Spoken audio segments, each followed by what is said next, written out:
Hello and welcome to Book Talk. I'm Sherry Del Bracco, your host, and today we are honored to have as our guest Michael McGarrity, who is going to talk to us about his latest book, Everyone Dies. Welcome to Memphis and welcome to Book Talk. It's my pleasure to be here. Thank you for inviting me.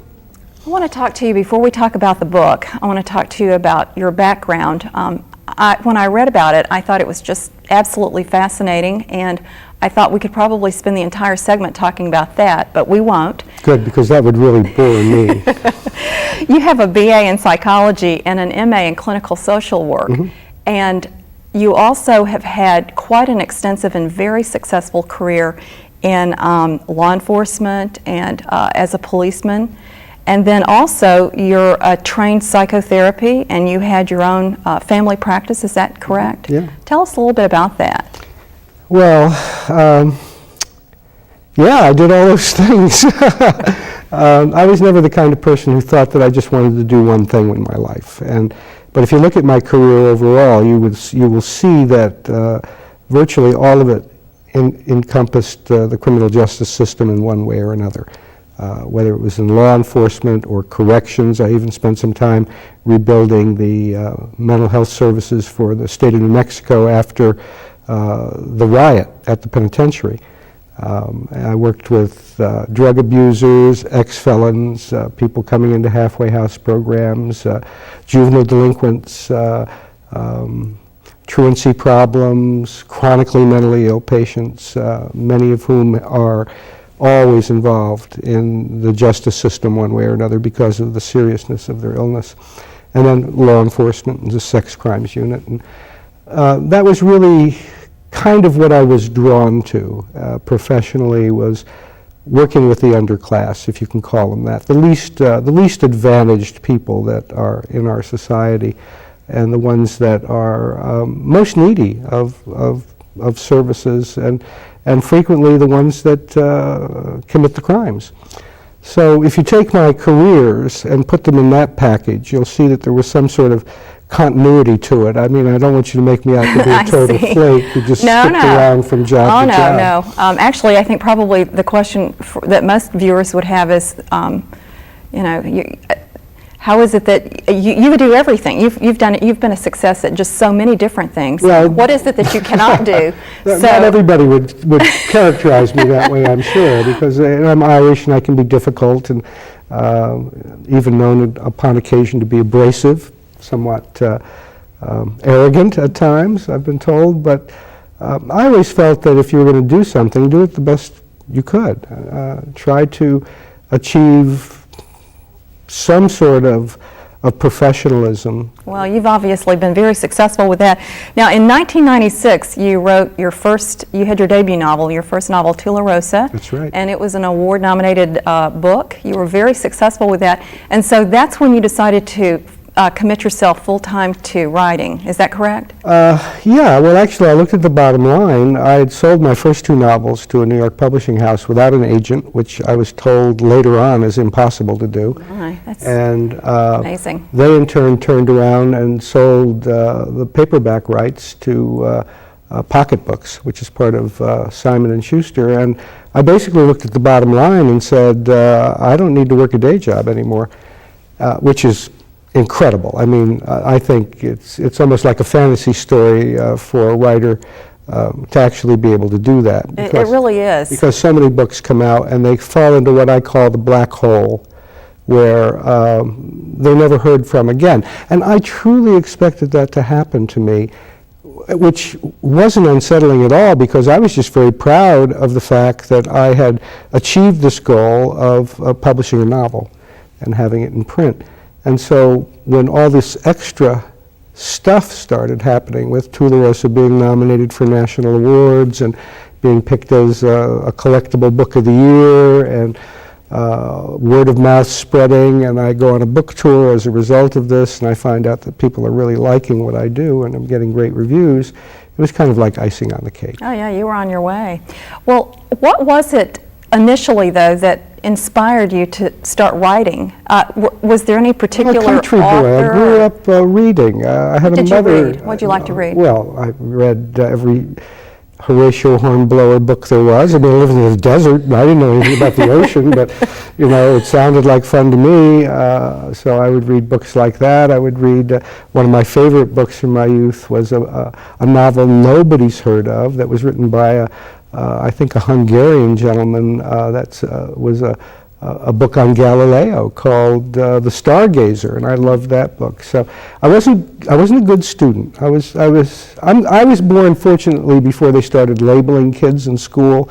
Otherwise, I probably would have gotten one of those labels, because I was kind of an antsy kid who couldn't stay still, who wasn't that interested in doing anything more than, when I was young, riding horses and hanging out, and then when I got older, of course, girls became much more interesting than school ever could be.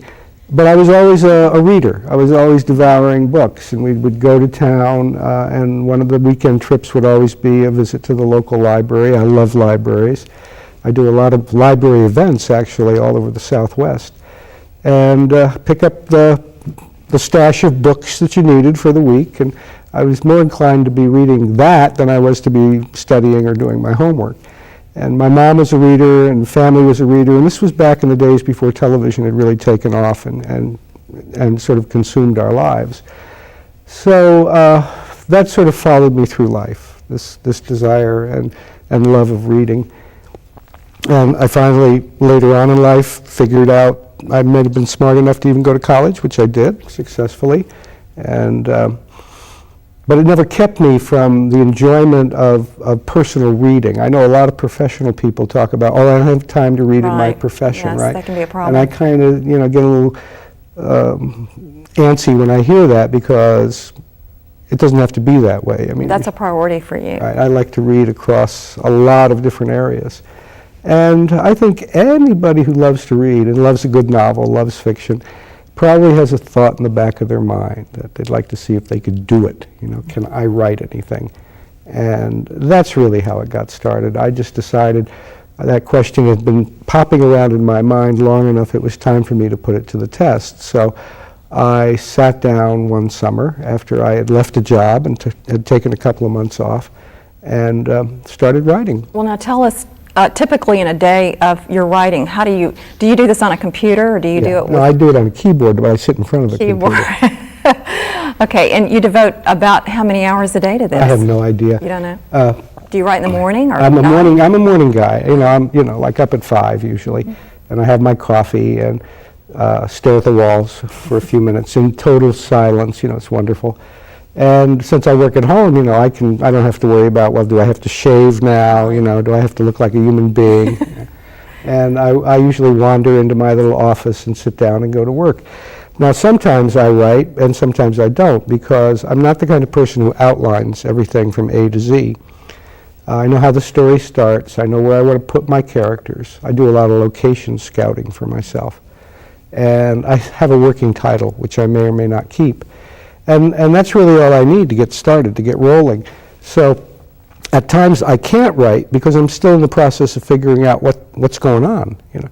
And my joke is that I can go to work in the morning, sit down, and what's going to happen is still a mystery to me. I mean, I'm a mystery writer who's in the midst of his own mystery as the book progresses. So, but it's a very creative, involving process for me.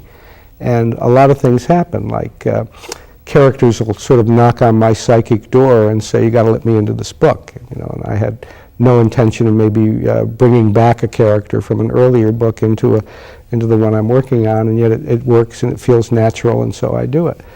Or some idea that comes from maybe research I did 4 or 5 or 6 books ago will pop into my head that I hadn't used before, but it makes perfect sense to use it now. And so that's kind of the way it happens. Well, that's fascinating. It's very strange. Everyone Dies is the 9th entry in a series. 8th. Oh, is it the 8th? I'm sorry. That's all right. No. Okay, the 8th entry of maybe series. I wrote another book that I just don't remember. That features this character named Kevin Kerney. Tell us about Kevin a little bit, if you can. He's the chief of police of the Santa Fe, at Santa Fe, New Mexico. Right, yeah.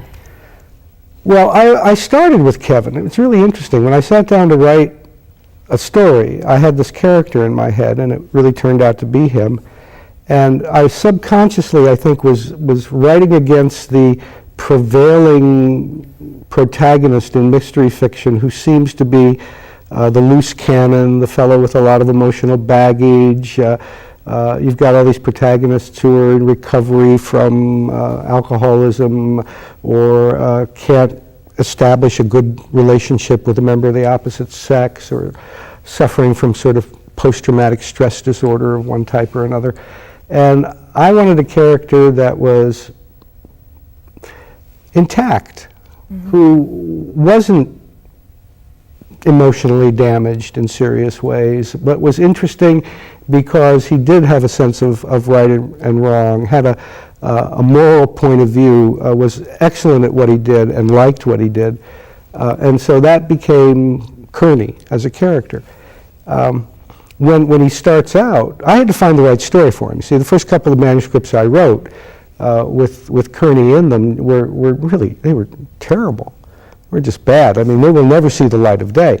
And so I had a great character, but I needed a good story for him. And that's when Tularosa came to mind, because I was able to draw on some of the fictional background that I had created for him, being ranch born and raised on the Tularosa Basin in south central New Mexico, where his family loses the ranch because the military takes it over after World War II for their high security missile range, White Sands Missile Range. And so I had Kerney, and then when I was able to tie that into some of the backstory of his personal life, Tularosa took off. So Kerney has had a couple of different roles. He's been medically retired. That's where we meet him in Tularosa, and gets caught up in looking into the disappearance of his godson, who's a soldier at White Sands. From there, he becomes a seasonal park ranger in the next book, and eventually does investigations for the state police, and even gets promoted to become deputy chief of the state police before he lands this job as chief of the Santa Fe Police Department, which is the job he always wanted, because that's where he started his law enforcement career, and that's where he was working when he had gotten wounded and had been forced to take a medical retirement. So he's evolving. The other thing, is he an alter ego at all of yours? There's none of Michael McGarrity and Kevin Kerney at all? Just the Irish names are the same? That's an interesting question. I'd like to answer it sort of in a roundabout way. What I try to do as a writer is be invisible inside the story. I know that as a person I have attitudes, values, points of view, opinions, beliefs that are going to filter in to what I do as a writer. I mean, it's impossible not to have that filter in. But what I have to do is make them an integral part of each character, whether it's Kerney or somebody else. If someone has a stand to take or a point of view to offer, to me it has to be an integral part of that character's personality in order for it to work. If I don't do it that way, what happens is I'll wind up soapboxing or preaching to the audience, so to speak, and as a reader, that really interrupts me when I'm reading a book, when sort of the author all of a sudden just pops up into the scene and says, you know, here's something you ought to believe in, or here's something that I believe in that I want you to believe in. That might seem artificial. I think it can interrupt the action and the flow, and so what I try to do is hide. The only thing I would like a reader to do at the end of the book is perhaps close the cover and say, McGarrity's told another good story. That to me would be the highest kind of praise. So no, Kerney isn't me. As a matter of fact, he's a much nicer person than I am. Oh, really? Oh, yes, absolutely. But he's the kind of guy that I would love to have as a friend. Yes. What pleases me, though, is that I have found over the course of the last 8 years that men respect him and women like him. And I take that also as praise, that they see this fellow as somebody who is authentic and real and valuable and worthy of liking them. And so that means a lot to me. In this particular story, we learn about Sara Brannon, who is Kevin's wife. Now, she's pregnant. She also has a very interesting career as the lieutenant colonel in the U.S. Army Military Police. So there was some reason that you wanted Sara to have such a very interesting It's the only kind of women I can write about, are women who are independent and independent and tough-minded and fair-minded. I mean, this is the kind of mother I had. My mother was a Montana ranch girl, and we used to call her the top kick, the top sergeant, because she was this absolutely stunningly beautiful woman who was as tough as nails if she had to be. And I used to tell her that she spoiled me for cheerleaders and pom-pom girls and Playboy bunnies. And so I can only write about, as I said earlier, what I know. And the kind of women that I know the best are women who are strong-willed and independent, and that's what Sara is. And one of the things that I found interesting, he meets her actually in the debut novel. I mean, that's where he first encounters her, is in Tularosa. Here's Kerney, who's approaching middle age. He's in middle age, and wanting to build a family, which is something he hasn't had. He's lost his family. He had one short, unsuccessful marriage that didn't work out. And he's longing for that. He's longing to build a family. And along comes Sara Brannon, who's a West Point graduate, who's on the fast track in the Army, who has a career of her own and a mind of her own. And Kerney, who's similar in his own way. And how do you bring them together?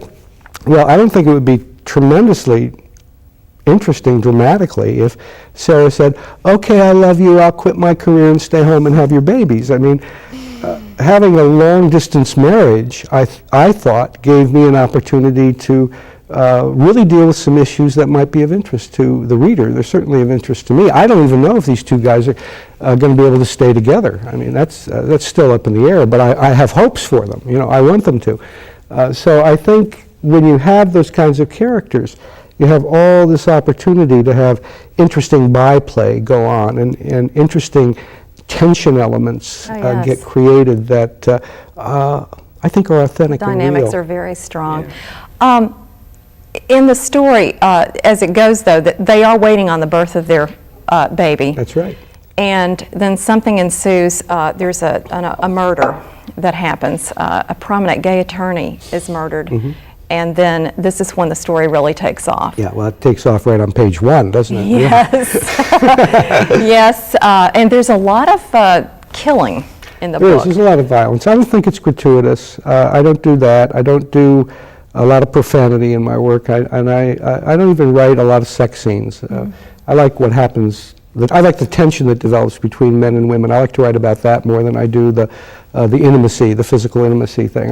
That's something that I'm very private about, and I wish more people would be, you know, actually. But what this story really kicks off is the idea of a revenge killer, somebody who has an agenda and a plan and has carefully laid it out to go after those people he thinks have wronged him. In this case, the ultimate target becomes Kerney, Sara, and their unborn son, yes, Patrick Brannon. I don't know what kind of stronger instinctual instinct there is in human nature other than the desire to protect one's family. Right. And that's really part of the story, a very important part of the story. Because the predator, and that's exactly what he is very cold-blooded, and he's willing to do everything he can to ratchet up the fear that he wants Kerney to experience before he comes after him.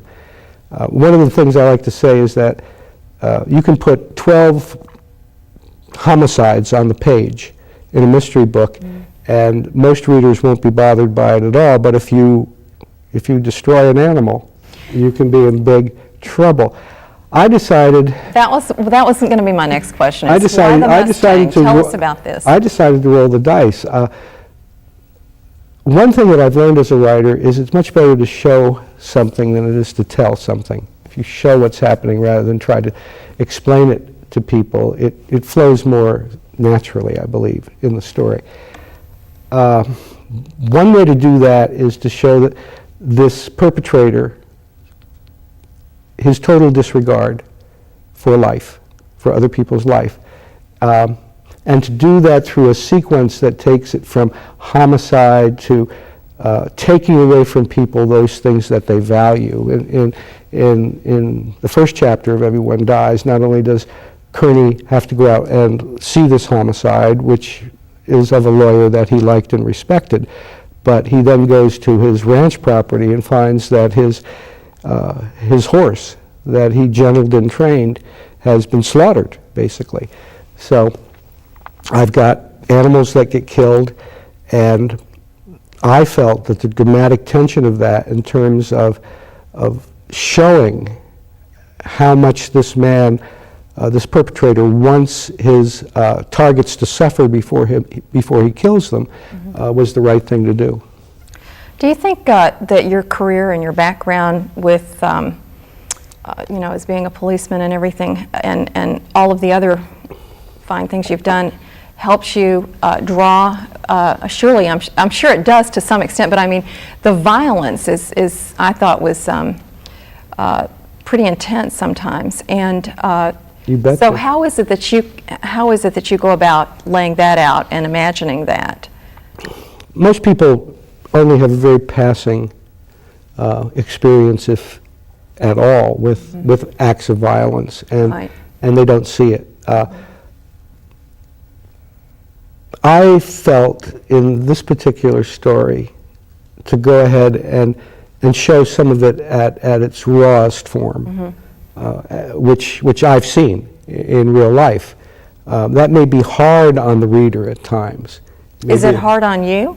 No, not necessarily. No. Okay. I don't. I'm not saying I'm a tough guy. I mean, whenever you see death, whenever you see somebody with their head stuck through a windshield, or gut shot, or bleeding to death on a sidewalk, it's never pretty, and you don't have sort of a Clint Eastwood reaction to it. You have a human reaction to it, but you're focused and you've got to get on and do the job. So you don't have the luxury of letting down then, you let down later, right? You sort of defer the emotional reaction until you're away from the situation and you can kind of decompress. But I, as a writer, am the type of guy who must draw on experience. Now, it's not all experience. I take certain things and fictionalize them. And not everything that I've written about is necessarily a case that I have personally investigated or cleared. But there's enough elements there from my own experience that I can wrap around it and use it. And then I have all sorts of resources in the law enforcement community. I spent 4 days at Quantico in Virginia in April at their request, and had a wonderful time and got a great amount of research material done, and they even taught a course while I was there. So I try to stay up to date and current on what's happening with law enforcement investigative techniques and other technical aspects to it, and just stay connected. So it's sort of an amalgamation of experience and imagination and research. That's very fascinating. Let's talk a little bit about the fact that the location of all of your books has been in New Mexico. It's the only place I know. Well, for those of us and for viewers who are watching who perhaps have not been there, tell us about what it is that you find so captivating that you want to always use that as your settings. It's geographically, culturally rich, and even historically rich. I mean, we're part of the old Wild West, and there's still that element to it. We have a history that predates the founding fathers arriving on Plymouth Rock. We have the Spanish conquistadors who came in. We have native people who still live on their ancestral land. We have everything from the low desert in the southern part of the state to the high desert in the subalpine mountains. We have this vast multicultural environment of Hispanic, Anglo, and Native American people, and this rich history of Billy the Kid and Pat Garrett and the Lincoln County Wars, and everything right up to including all of the 20th century that goes on, Trinity Site, the atom bomb, Los Alamos, You know, I could go on and on. Do you have another 30 minutes? So we can just continue to talk about it. And I've always had this love affair with my home state, and I've been a voracious reader of New Mexico biography, New Mexico history. I know the state well. I've ridden it, trampled it, hiked it, driven it, just spent endless amounts of time out on it, and I in a lifetime I'll never get to see it all. It's the 5th largest state physically in the Union, and we're still predominantly rural. You know, 1.8 million people with half a million people in our biggest city, and that's it.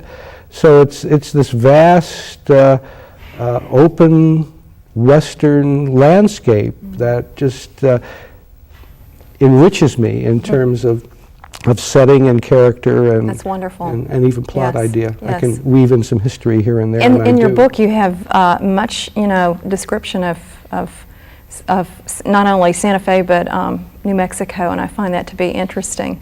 That you use that, you weave that in. Well, the 3 elements, basic elements of any good novel, it seems to me, is setting, character, and plot. And I don't skimp. I think the setting, in some ways, actually helps. And you may find this hard to believe, I hope you don't, but I think it actually helps define who you are. Oh, wow. You know, where you come from helps define who you are. And a lot of urban people have a bit of a problem with that because they just take their setting for granted, Yes, right? of course. But in reality, they're affected by their environment, and we all are. And so that plays a very critical element in the way I think when I develop characters. That's great. Well, tell us now, are any of these books that you've written, have they been made into movies or? No, nobody's made an offer I can't refuse. Well, what's next for you? What are you writing another Kevin Kerney novel? I'm halfway through it. This guy is so interesting to me, I'm just not willing to let go of him right yet. I mean, you can look at all these books and say, well, he's got 8 out. Or you can say, well, no, this is really 8 chapters in the life of one man. And I'm already on chapter 9. So it's kind of like an anthology, I guess, of Yes. one man's life, along with a lot of other interesting characters that people his world. So I'm halfway through the next one. It's called Slow Kill. And interestingly enough, I'm opening this. This is the first book. Only one other book has been opened outside of New Mexico, and that was Hermit's Peak, which opens with Sarah, his not yet wife, serving her tour of duty in Korea. Wow. And I thought that was fun to do, to open with Sarah rather than Kerney.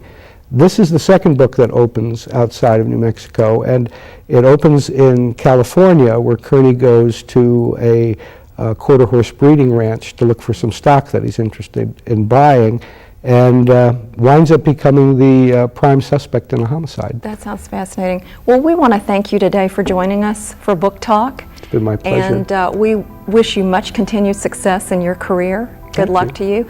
And thank you for joining us for Book Talk, and we hope to see you again soon. Thank you.